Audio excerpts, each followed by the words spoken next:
Okay, we're going to get started then. Good morning, everyone, if you guys are in PST. My name is Kayla So, and I'm the co-founder and co-executive director of Make a Statement. Make a Statement is a nonprofit organization where we aim to educate youth and international students about the importance of public speaking and speech and debate events. So I'm assuming you guys are all here to get into parliamentary debate, and this style of debate is something I personally recommend to everyone because it has a lot of important real life skills you guys will probably be able to treasure and be able to obtain and acquire as you go into the real life world. So we have today Athmika and Mayuri, who's part of my speech and debate team at my high school, and I'm going to pass the mic to them so they can introduce themselves. Hello, my name is Athmika, and I'm a varsity parliamentary debater at Doherty Valley High School, and I'm really excited to meet you all today. Hi, my name is Mayuri. I am the Parley captain at Doherty Valley High School, and it's lovely to meet all of you.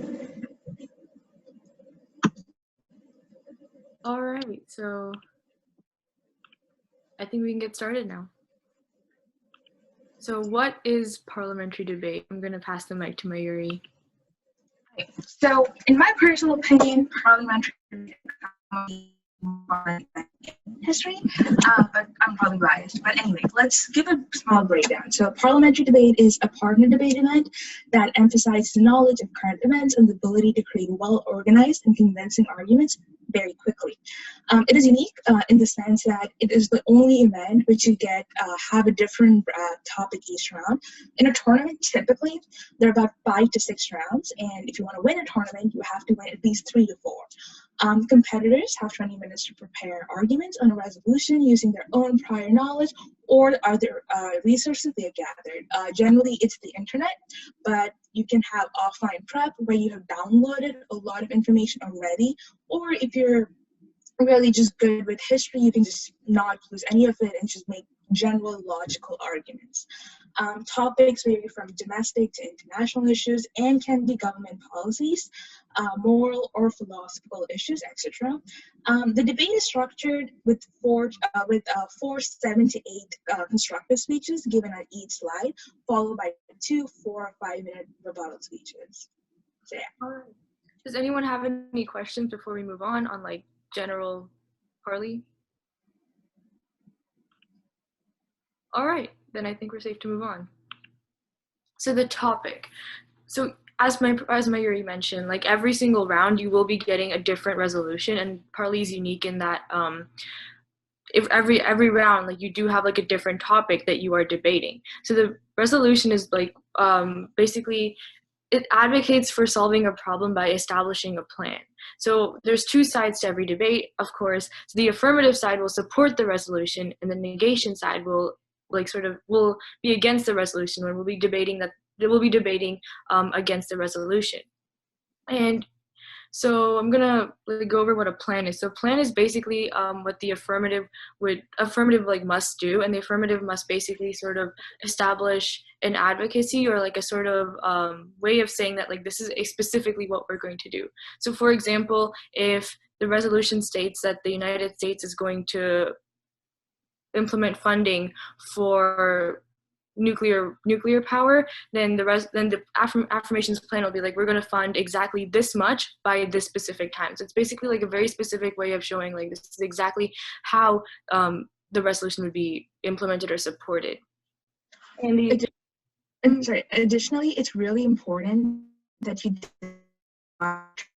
otherwise, for example, we had a resolution about e-cigarettes, like the United States federal government should ban e-cigarettes. And Athmika and I, when we were partners, we defined e-cigarettes as an online game because the other side did not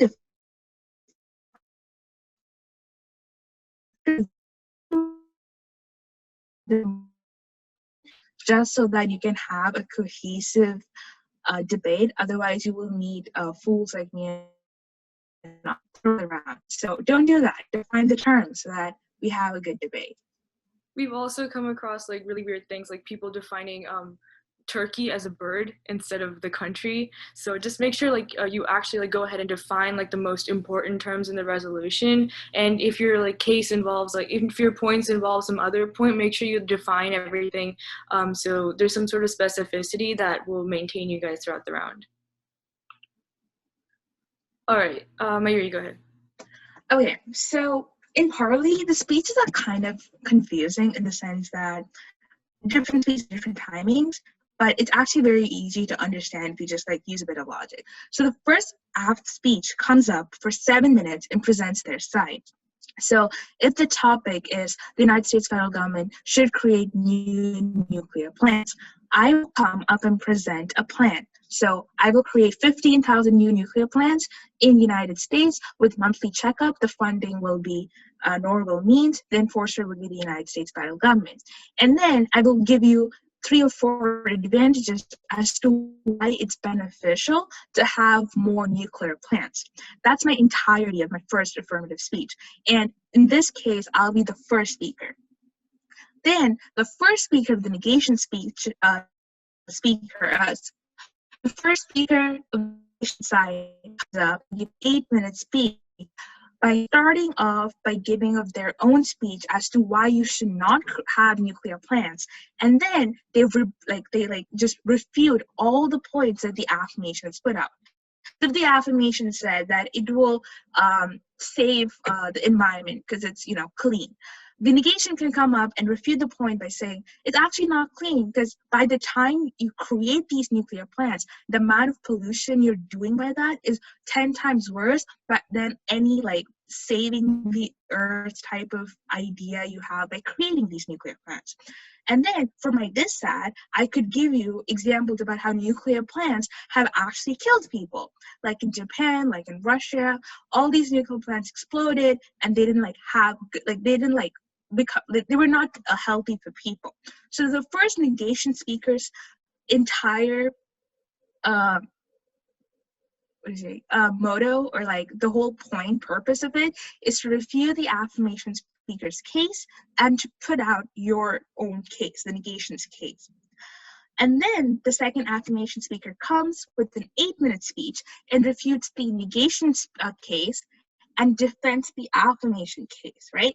So the second speaker, the second speaker in a partner of 2, comes up and says, the reason people in Japan and Russia died was not because the nuclear plants were bad, it was because the lack of competence with which it was taken care of. And then they defend their own point by saying, we have enough time to create nuclear plants and switch to green energy and still save the earth by giving some analytics. So now the second speaker safely defended their point and refuted the negation's point. That's an 8-minute speech. Then the second speaker of the negation comes and they do exactly what the affirmation speaker did, but just the reversal. They defend the negation's point and then refute the affirmation's point. And after that, at the last 1 minute, the second speaker, they start weighing. They say, in our world, we save more lives. In their world, they just kill the environment. And then in the last negation speech, which is going to be 4 minutes, the first negation speaker comes up and they give you the reasons as to why you should vote for the negations team. So they start by collapsing 2 arguments. The most important, you need to see which is the most important argument. If death is the most important argument, you collapse on that. If you think nuclear proliferation is the most important, you collapse on that. And you tell the judge exactly why you outweigh and you win this round. And then the last speaker comes and they defend the AF case. They frame as to why they win and why they actually outweigh the negation speaker, and then write the ballot basically for the judge. And this is a 5-minute speech. So just just adding on to that, so the term weighing might be a little bit vague. So weighing is just when you have 2 arguments and then you sort of verbally compare them to the judge, side by side. You just say okay, look, this is their argument, this is our argument, and then and then you present the reasons why your argument or your most important argument is better than their most important argument. So just a side-by-side comparison of two arguments, and then like you explain why yours is better. So like you outweigh. So if like you put them on like a scale, yours would be like the more heavier one, basically. That's basically what that's basically what weighing is. So when we say that, that's what we mean. For example, like let's take two examples, right? We are weighing between government illegitimacy and nuclear war, right? Sure, government illegitimacy is bad, right? Like having an unstable government is net bad for the country, but technically it's only bad for a small amount of population, and the impacts of a bad government doesn't last for generations. I mean, in my, but like for now we're gonna say doesn't, right? Whereas a nuclear war, it's gonna literally kill everyone in this world. There's not gonna be a single person who's gonna be alive unless or until you're superhuman. By having like with the nuclear war, there's going to be nuclear winter. That a lot of biodiversity is going to die. Like you know how it is in Japan. Like generations and generations of this humans have been like negatively affected by the nuclear war. But now like imagine a full-out nuclear war. That's going to be even worse. So now you can clearly see that the nuclear war just outweighs. But you can safely defend that the government illegitimacy is bad because government illegitimacy is the powder keg that will actually lead to nuclear war. That's the reason why nuclear war starts. If a government is not unstable, they will not wage nuclear war. But if the government is unstable, then they will wage nuclear war. So by probability, government illegitimacy outweighs. They have a higher chance of destroying the earth than nuclear war does. So it's just different ways of framing the argument and seeing which one outweighs. And you can always frame it the way you want. A simpler example would be just like on one side, like environment versus money. Maybe like the affirmation side says that, hey, look, our plan is going to like help the environment and like save ecosystems, whereas the negation will come up and be like, yeah, but then we solve for like a better economy, which means less people are poor. So you can easily say that, look, if we don't have an environment, then people are going to die, and there's no point in having an economy. But then you could also say that like people being poor right now is better than like saving the environment like 30 years later. Or you could say like economy is a prerequisite to environment, but yeah. you need money to save the environment. Yeah, there's like multiple ways like that there's multiple ways to say that like either side outweighs. So like your job is to like say that your job is to like best defend that you outweigh more. Yeah. Like using logic. Do I have any questions? That was a lot of information, sorry. Case. So when you are in your first speeches, that means like the first affirmation speech and the first negation speech, before you start giving your arguments and before you start like defending or negating the resolution, you are supposed to give like a bunch of information and like framing. So you're supposed to basically like set the norms for the debate to like basically indicate that this is how you want the debate to go. And I'll get more into that while I explain the slide. So first, like it's best to give some background and like show like what's happening right now in the status quo. So like, yeah, this is especially important if you get like really obscure topics that your judge probably doesn't know a lot about, or you don't know a lot about, or your opponents don't know a lot about. So it's important that you just have like general information about this topic that would potentially be helpful when you're framing your arguments for the debate. So for example, if you have a topic about the Addis Ababa Djibouti Railway, it seems random, but then you can sort of contextualize it to the China's BRI initiative, which is not so random, and it has like it's a pretty famous topic, and like people debate about it a lot. So this might seem random, but then if you connect it to something larger that people know about, then it really helps when like the judge is listening to your arguments, and it'll help them understand it more. In addition, you also want to define what type of resolution you will be debating. So there's basically 3 different types of resolutions. There's policy resolutions, fact resolutions, and value resolutions. So in addition to defining that, you want to set a weighing mechanism or value criterion. So this is basically showing that, look, this thing is very important, and whichever side can show in their case the most of this thing should be able to win the debate. So for example, if you're saying that the weighing mechanism is net benefits or utilitarianism, what you're basically saying is that whichever side can procure the most benefit should be able to win the debate. Yeah, and that basically, like, you basically are supposed to argue that, hey, look, we benefit more people, or we do a lot of benefit even if it's for a limited amount of people. So basically the point is to like effectively argue that you provide the most benefit and they don't. Or a value criterion, which it's a bit more specific but basically serves the same purpose. So for if you are debating a policy round, like as mentioned, like policy is like one of the type of rounds you can debate. It's basically you're advocating for a specific policy or for like a governmental action to take place. And during a policy round, you will need a plan text, which is like a more specific way of like showing that, like basically a very specific way of showing that this is the exact policy that's going to happen. This is the exact amount of money that's going to be spent, and this is the exact time that we're going to implement this. So yeah, you basically want to do that for a policy round. It's like a specific governmental action. And typically the weighing mechanism for that would be net benefits. Like this policy will provide you the most benefit, or the negation would say that the not doing the policy will provide you the most benefit. For a value round is a bit more philosophical, and it's a bit more like usually it's phrased as like this something does more harm than good, and you would basically give a value, which is like what you're trying to achieve, and a value criterion, which is how you achieve it or measure it.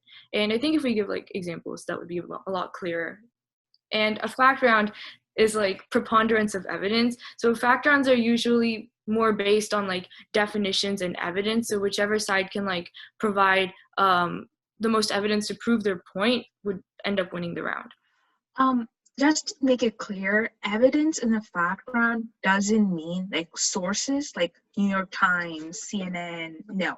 What it means by preponderance of evidence is that if I can give you more logical, statistical analytics about why something is better or something is worse based on the idea of utilitarianism, then I win. So, for example, a fact round, the way a fact round is worded is China is better than Russia. China is a bigger threat than Russia. Now, there are two sides, affirmative and negation.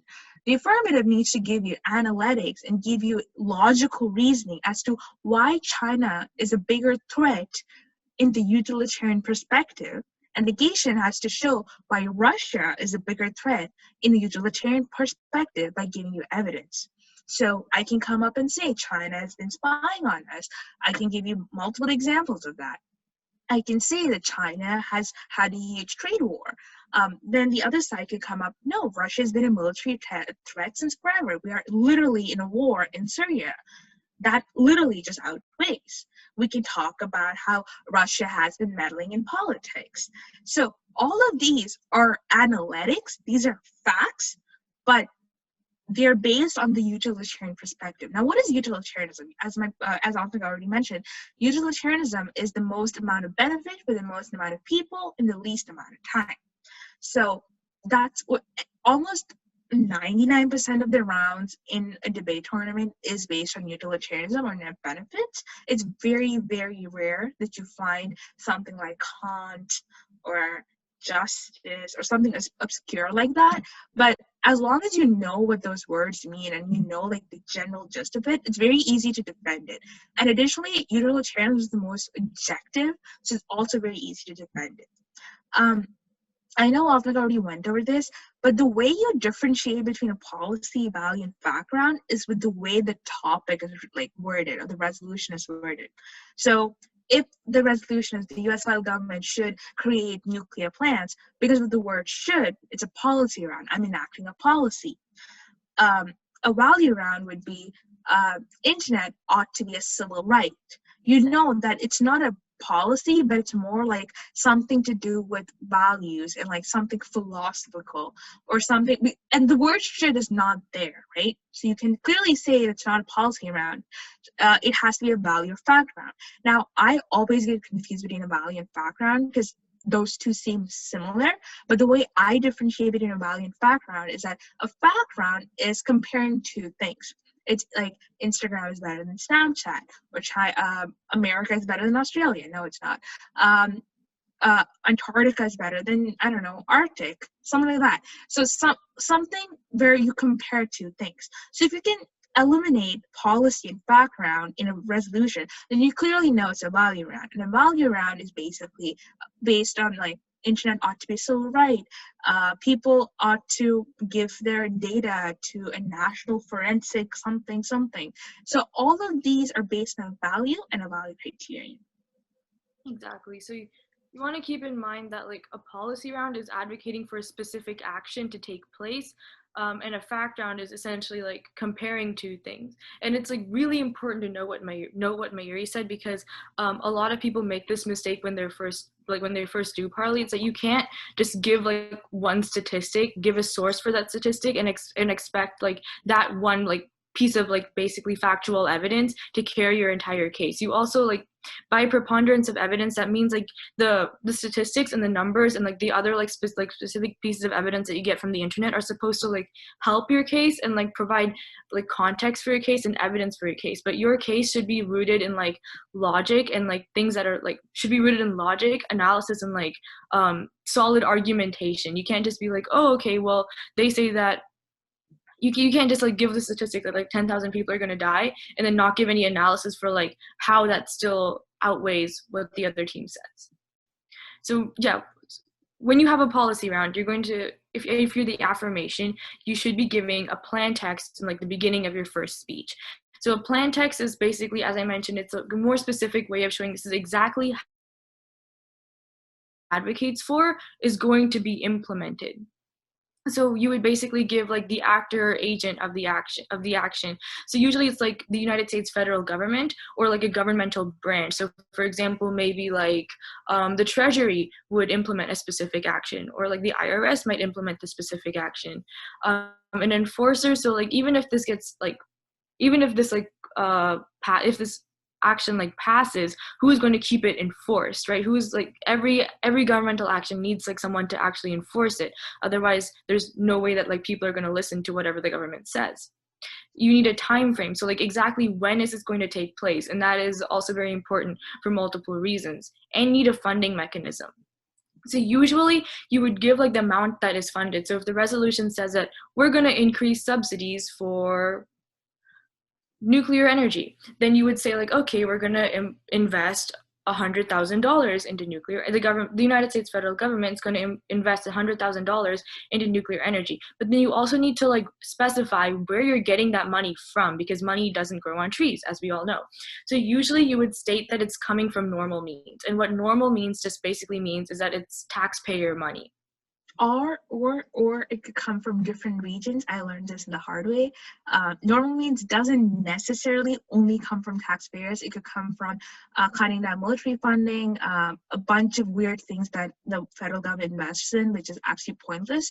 So the word normal means is very vague, and you might get like a question about it, but chances are you're not, because like people just don't care enough about a plan unless and until the plan is just that bad. Yeah, so if your opponents say normal means, which most likely they will, because that's like the most popular like funding mechanism, then that it just means taxpayer money. And if you like fail to state a funding mechanism, then you essentially will have to default to normal means. Oh, here you go ahead. Oh, cool.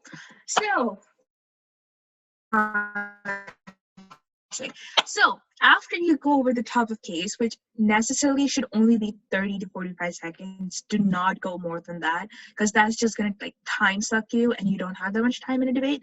So go through it fast and then ask any questions so that you don't get into like any weird sort of questioning later on. My partner and I did that, and basically we were just roasted for 8 minutes about how we didn't have a funding, yada yada yada. Don't do that. Just ask them, is there any questions? And you ask, like, take any questions they have about your plan, weighing mechanism, background information, anything.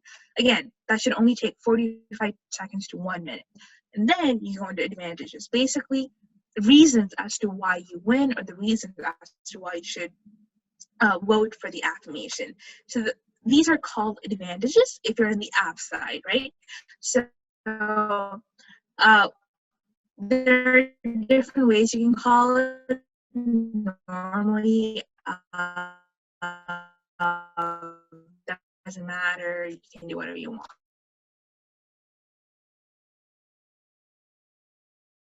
Part of inherency or uniqueness, right? So basically, you're just going to say what makes the status quo bad, what's stopping the plan from happening right now. Make it bad, but make it believable. So let's go back to the example of nuclear plants, right? So we can start off by saying, hey, the environment is bad. We all know that. We already know that the environment is bad. We know that there's no one's actually like doing anything because Trump was like our president for like 4 years. He got out of the Green New Deal. The power plants that we have right now are actually really effective by giving electricity. So not only did you say how the green power plants are effective, but you also showed how the why you're not investing in power plants, right? So you made it believable and you made it sound bad. Same time, having a lot of uniqueness is very good because you can have a lot of piece of evidence showing why evidence. You're like stacking all the evidence as to why you should do it. You go to the link. So link is basically if the plan passes, then it changes the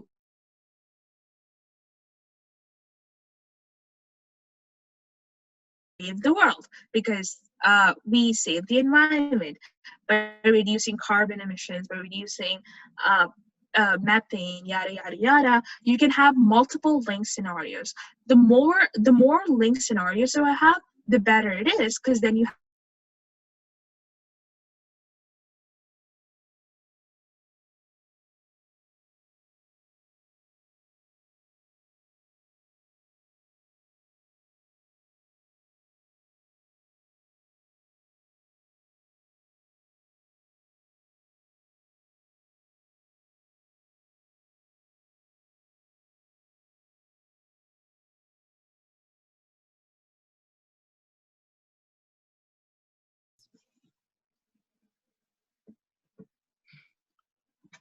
No questions?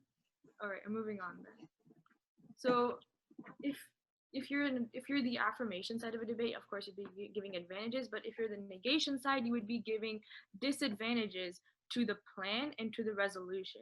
So you usually call it like no, you only give this sides to the resolution, not to the plan.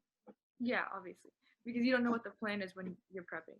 But yeah, so it's basically the same as an advantage, and same in structure, but like sort of the exact opposite in terms of like content, right? So you would still have uniqueness, but you would present the status quo in like a very good way. So when you're the negation, like usually you would be advocating to continue like whatever is happening in the status quo. You would be saying the plan is unnecessary, or the plan is unnecessary, it like does all this harm, but right now, like what's happening right now is really good and we don't want to change that, right? The plan would ruin what's happening right now by like making it worse. There are counter plans. The negation can also like advocate to do something different, but we're not going to get into that today. So right now, like the baseline is the negation is advocating for just continuing to do whatever is happening right now in the status quo. So in your uniqueness, you'd want to give a lot of evidence to show that that right now the status quo is really good, right? We'd say like you want to make it seem like the plan is like bad or unnecessary or does like a lot of bad things. So we just give a lot of evidence as to say like right now we're like, for example, most Americans have really good access to healthcare, so the affirmations plan, whatever it is unnecessary or does bad things, and we'll get into that. So when you give your link and you're showing when you're showing what the plan changes from the status quo, you would obviously want to make it bad. So your argument would show like your argument, like the internal links would basically show that right now, right now whatever's happening in the status quo is going to change in like a net like deficit. For example, universal healthcare would cause a surge in doctor visits, which overwhelms the healthcare system and it prevents the effective treatment of emergencies. And these multiple, and you would obviously have like multiple internal link scenarios, but then this argument would basically end in showing that like, hey, if you prevent like the effective treatment of emergencies, like a lot more people are gonna die because they don't have access to like the hospital care that they need, and that's what the impact would be, like people dying. So like, yeah, expanding on what Mayuri said about irreversibility, if your argument is that a lot of people are going to become poor, but your opponent's argument is that a lot of people are going to die, they can easily say that, hey, look, even if people are poor, if they can get out of poverty by gaining money again, but if people die, that's the end. Like, they just die. You can't bring back dead people, right? So the best way to do it, like the best most effective arguments are end in like really irreversible impacts. So you want your impacts to be stuff that like can't be reversed ever in the future. It makes your arguments a lot stronger. All right, Mayuri, go ahead. All right, so prep time. You typically get 20 minutes to prepare for your case and potential reputations called blocks. Blocks are a very iffy subject because it takes a lot of time to write it down, but at the same time, it can be effective. It's a hit or miss for me. I wouldn't say you have to do blocks. It doesn't really add anything, but if you want to, if you think it's effective, go ahead. You're assigned a slide after an egg when given your resolution, and there's no prep time between rounds. The thing with prep time, right, it's that it's very less. 20 minutes, not quite a lot. And if you get topics about Ireland, chances are you don't know a lot about Ireland because who keeps track of Ireland? Not me. So when you get a resolution, the first thing you should do is Google what is happening in Ireland, or Google, even if you don't, like, forget Ireland. If you don't know what a nuclear plant is, just Google what a nuclear plant is. Understand, like, the controversy going around nuclear plants. Understand what's going on with nuclear plants, and then discuss with your partner. Your partner is really important. Talk to your partner about what's going on. What do you think is effective in reading something out? If my resolution is about nuclear plants, there's a chance that I could go for environment. But in my head, I think I could go for people of color who don't get access to nuclear plants because nuclear plants are expensive. So people of color are never going to have the same treatment as people who are rich and people who are white. And that's negatively harmful because people of color have been oppressed for generations. I could go for like inequality as one of my advantages. So talk to your partner and figure out the strat you want to go for. So your plan, your strat, and all that stuff. The way my partner and I typically prep is that we both take 5 minutes on our own selves and we try to figure out what's going on about whatever topic we get. And then I come back to him and I'm like, yo, do you think this would be a good idea? And he's like, no, I don't think so. Maybe I cannot defend it, yada, yada, yada. And normally we don't start writing our case out until 5 to 6 minutes before we have to go on round. That's a very dangerous game to play. Do not do that. That's very ineffective. Start prepping with 10 or 15 minutes because that's what's going to save you. Always have a good rhythm with your partner. Your partner is going to be your savior. If you don't have good chemistry with your partner, that's going to really, really hurt you in a debate. Prep time is the key where your chemistry has to just shine through. If your partner, you are out of sync, it's going to cost you rounds. If I understand a strategy and Avnika doesn't, and if you're debating together, it is literally going to cost us our round. You don't want that. You want a strategy that both Avnika and I are actually in key to. So always make sure your partner and you are on the same page. It's important to know, I don't think we went over this, but you, like, let's say you're the first speaker, right? So you will be giving the first speech for the affirmation or negation, whichever side you're presenting for. Let's say you're the affirmation. You'll be giving the first speech and you'll be like presenting your case. And then your partner will come up and defend your case and refute your opponent's case, and then you will come up, like, you as the first speaker will give another speech at the end of the debate, like a rebuttal speech to basically like explain why you won the round. So it's really important to note that like one of you is going to be presenting the case and the other one of you is going to be defending the case. So if, let's say, I like understand like the strategy and I'm like, okay, I understand like exactly what we're going for, but I'm not the one presenting the case, Mayuri is the one presenting the case, then, but she understands how to like defend it, then it's like we're out of sync, right? She doesn't understand exactly like the strategy that we're going for, so her speech is going to get messed up. And like I understand what we're going for, but I don't understand how to like defend our case or refute our opponent's case, and I'm giving the second speech, then it's going to be a disaster. So make sure you guys like both are on the same page. You continually like discuss and like come up with different arguments, just like bounce off of each other, and give like just like brainstorm a bunch of ideas, and then like respond to like respond to your partner's ideas like very truthfully and very honestly. You don't have to like accept bad ideas because you want to be polite to them. Yeah, I agree with Ahmad 100%. My partner and I, we were not friends before we became partners, but that didn't stop him or me from just shooting down each other's idea when we thought it was not effective. Because debate is not about friendship. I know that sounds so harsh, but it's true. It's not about friendship. It's not about being nice. It's about presenting the most effective case. And it's basically like a performance. You want to be the best. You don't want to be second best. You want to be best. You want to be the one the one who gets the ballot. So if you think something's not effective, and if you think that this person makes no sense, call them out. Say that, yo, you don't make any sense. Like, that point is literal BS. Just call them out and you should be chill. Again, partnerships, very important. Alpink and I were partners for 2 years. We did really well. But by the end of our sophomore year, she and I got out of sync because we had different approaches.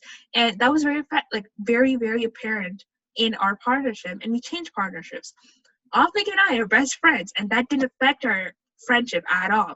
So you just need to keep in mind that debate and friendship are two very different things. It's like church and state. Don't mix them together. And even if you did, chances are your friendship's going to survive. So don't be scared that your partner's not going to it's not going to like you, because you guys are on the same team. You will have to like each other. Like, if you don't like each other, change partners. Like, that's it. Just change partners. There's like countless fishes in the sea. Pick another fish. Chances are that fish is going to be a like prime partner. Like, Atmik is very happy with her partner. I'm very happy with my partner. It's just finding that one person who fits with your chemistry and your types of argumentation, and someone who always understands. Like, it's being on the same page all the time. My partner is not my best friend. I'm not on the same page with him on like jokes, but I'm on the same page when I'm prepping with him. That's what matters. Just be on the same page when you prep and when you debate. Outside of that, nothing matters. Any questions? Any questions on that? All right, we have a very silent audience. Moving on.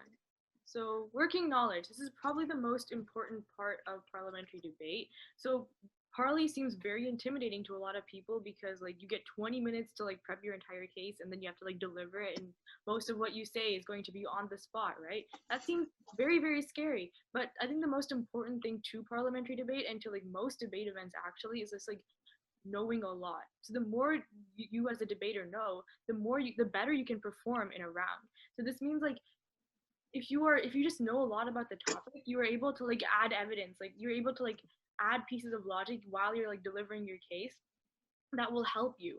And if you're like refuting a case, you're like, hey, you know that, hey, no one said this in the debate round, but I know this about the topic, and like that makes the other team's arguments illogical.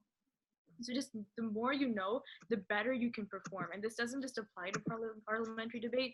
I also teach congressional debate, and like the number one problem I see in most people's speeches is that they just don't know a lot about the topic, and so their arguments are very basic and very easy to refute, and they're not able to come up with creative refutations.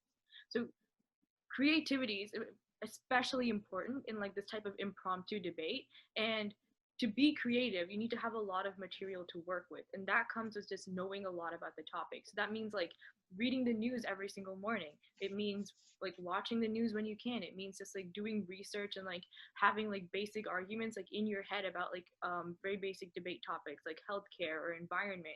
You should just like know that, hey, like this is going to negatively affect the environment. Hey, this is going to be bad for the economy, like the moment you just see the resolution.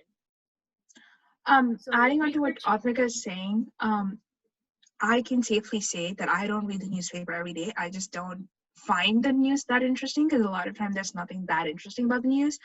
But having basic knowledge about basic stuff is really going to be helpful. Once you get into this like tournament cycle where you go to tournaments almost every month, at least twice, you get to know that a lot of resolutions are very similar. You get to know there's always going to be an environment resolution. You know there's always going to be a politics one. You know there's one going to be about Africa. You know one there's going to be about how about China, and one about Russia. Like these 5 topics are always going to be there, and sometimes about the Middle East as well. And if your partner and you can like divide up the knowledge between the both of you, then you are golden. The way my partner and I divide up the work is that I am very good with very generic ideas. I'm good with figuring out what's happening in the environment, what's happening with equality, what's happening with like very basic generic ideas. It's very easy for me to generate those. He's really good with having specifics. He knows like the Marshall's Plan. I didn't even know that thing was a thing in the Cold War, but he knows it, and that it like saved our case. He knows what's happening in the Balkans. I didn't even know that there was something going on in the Balkans, but I knew something was going on in Russia. So being able to divide up the work specificity between the two of you is very important, because you can't be knowledgeable about everything unless until you were our ex-Parley captain who is just genius. But it's very hard to be knowledgeable about everything, right? And you just cannot do that. And you can only do that if you and your partner can divide up the work. So Atmika and her partner, they divide up the work with Atmika being really strong on environment. She knows everything you have to say about environment. Like if there's an environment topic, chances are she's going to win that round because Atmika is just that strong. Whereas her partner, he's really strong with what is he strong with? Middle East. Yes, Middle East. Like you give anything about Middle East, he got it. So you can clearly see that there's like strengths and there's obviously weaknesses. I am very bad at being able to come up with specificities. My partner makes up for it. My partner just gets bogged down in specificities. He doesn't see the bigger picture. I help him out on that. So it's about balance. Prep time and knowledge is all about balance. And once you find that, you're golden. You will win Parley. Like you will just like beat everyone, other than until you run into theory, which is another topic altogether. Later. But yeah. So what you should be doing when you get a resolution is you shouldn't go onto the internet and search up different arguments for your side. The ideal situation is when you see the resolution, you're like, okay, look, this is good for the environment, this is good for the economy, this is going to save lives in this specific way. So you should already have that in your head, and then you should do research on what you already know. So for example, if it's like if it's like putting more money into solar power research, right? That's obviously it's going to help the environment. It's going to create more jobs if we're in the solar industry. So based on what you know, you should be doing research on like what you already know about the resolution.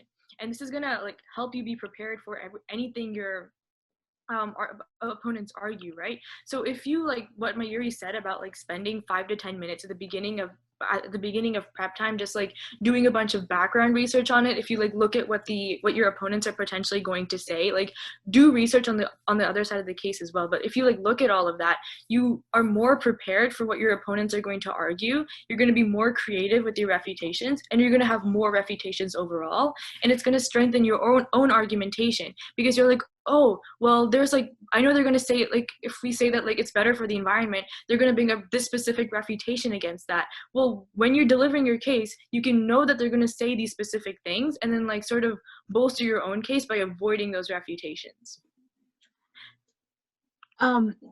Just before we go on to judging, prep time is crucial and knowledge is crucial in the sense that when I first joined Parley, I was a total idiot. I didn't know anything about the politics. I didn't know about anything to be to be fair. But it's very easy to learn. It's very easy to understand. You just need to be willing. Parley is all about just effort and making sure that you're trying to improve. If you learn and you forget, it's very useless. You need to learn, apply, and improve. I know I can safely say for Optic and I, the only reason we had success was because we were willing to improve. So keep that in mind. Apply that to any event you want, but just put effort and it's going to show. Okay, judging. So, judges, my favorite topic. So, judges should technically not evaluate teams on quality of argument. Should evaluate teams on quality of arguments, not on personal beliefs, not on issues they think they have been covered. If your judge cannot understand your arguments, they cannot judge it. So, don't do complicated things about how Russia is communist, but they were not communist. Yada yada yada. Don't make it confusing. I'm not going to follow it. The judge is not going to follow it. You're basically going to lose the round. Remember to be clear with what you're trying to prove. And judges are usually high school debaters or parents of someone who volunteered. So make it easy for them. Don't go for complicated arguments. Go for simple arguments and write the ballot for them. I know for a fact that I have lost judges because I have been too liberal. Recently, I was in a tournament and I had 3 judges and one of them was conservative.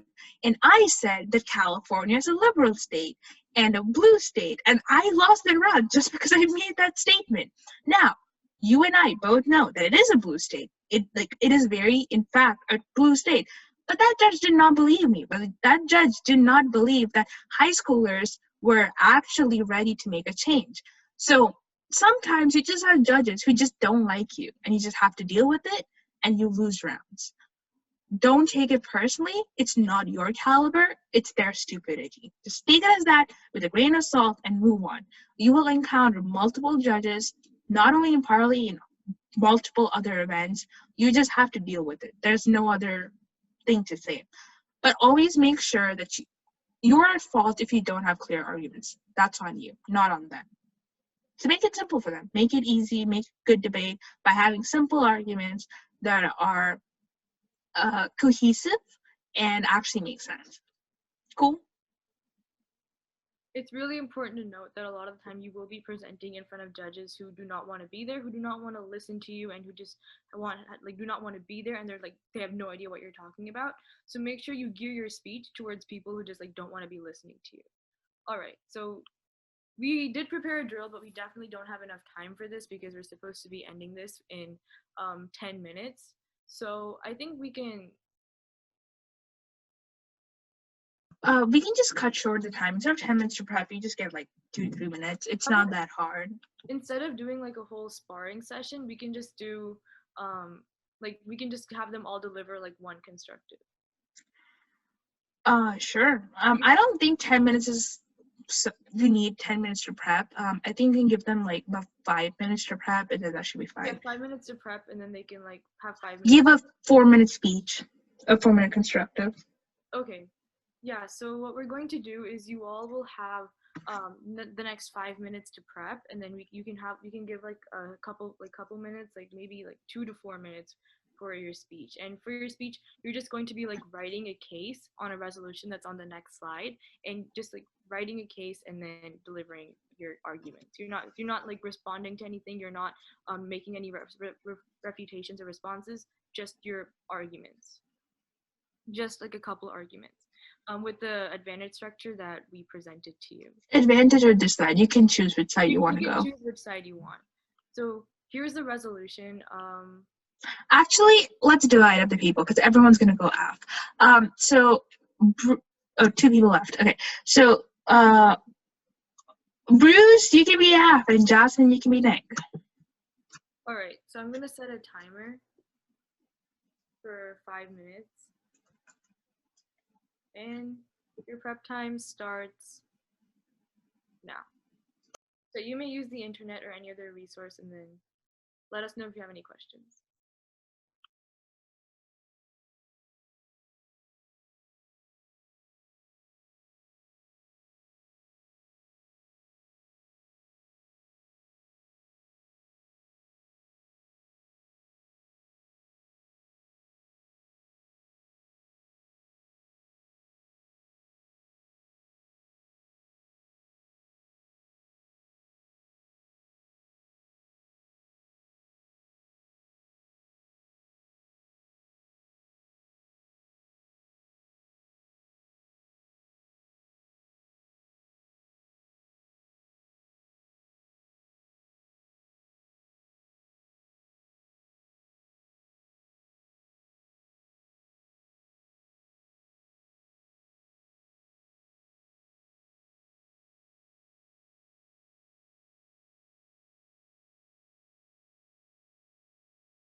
Hi.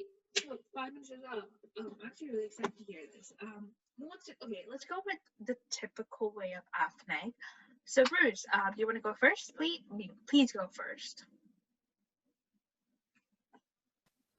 Uh, I couldn't find much about the topic, but How about we start with defining the terms? That's probably going to take you 1 minute itself. so remote learning is basically just having online classes like Zoom while you're at home and you don't have to go to school.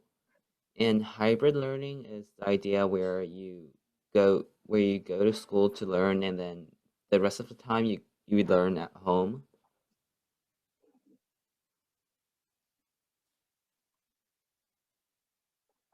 So what do you believe? Why do you think remote learning is better than hybrid learning? Well, first off, hybrid learning it's basically the same as remote, except you're in the classroom, or at least that's what's happening in our district, where you bring your devices to school, and uh, it doesn't make much of a difference, and plus, it might be more dangerous than staying at home.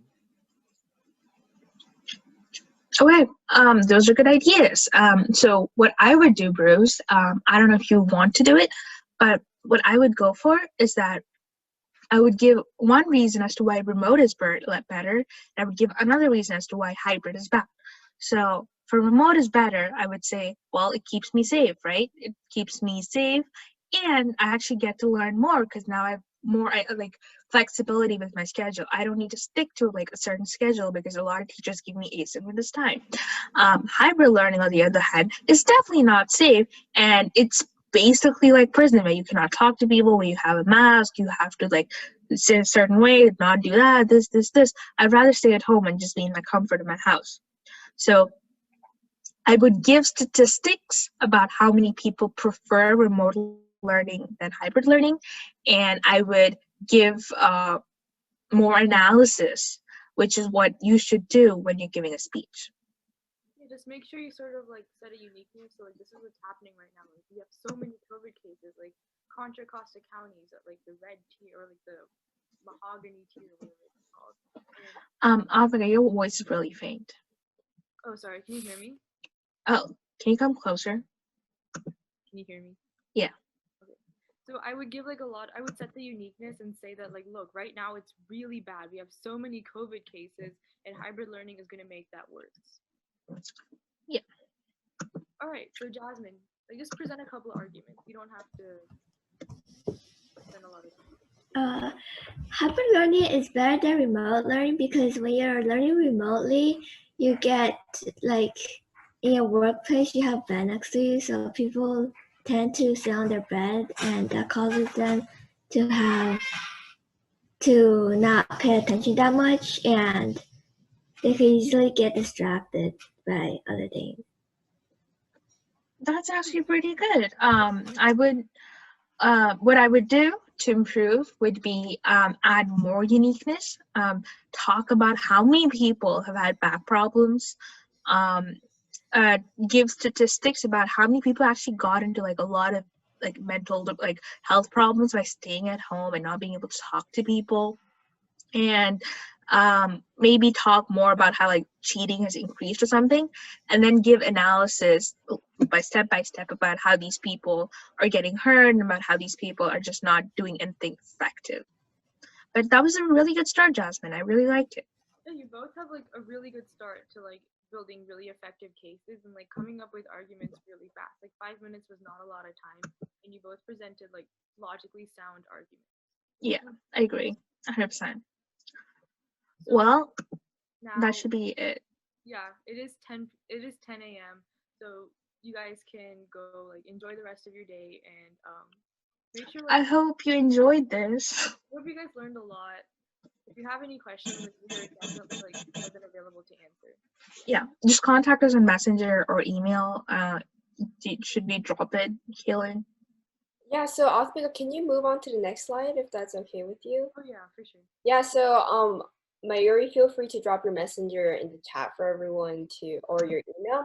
And I'm just going to like kind of go over, make a statement again. Make sure to follow us on Instagram to check out pictures from today's lessons and updates for future lessons as well. Our Instagram is at Project Make a Statement, and our email is projectmakeastatement@gmail.com. Again, we're always available for you guys for contact, and if you guys forget like Mayuri or Authmic's contact, make sure to contact us and we can reach out to them and kind of relay your questions. Thank you so much for attending today, and we'll have the recording of this lesson out very soon. Have a nice day.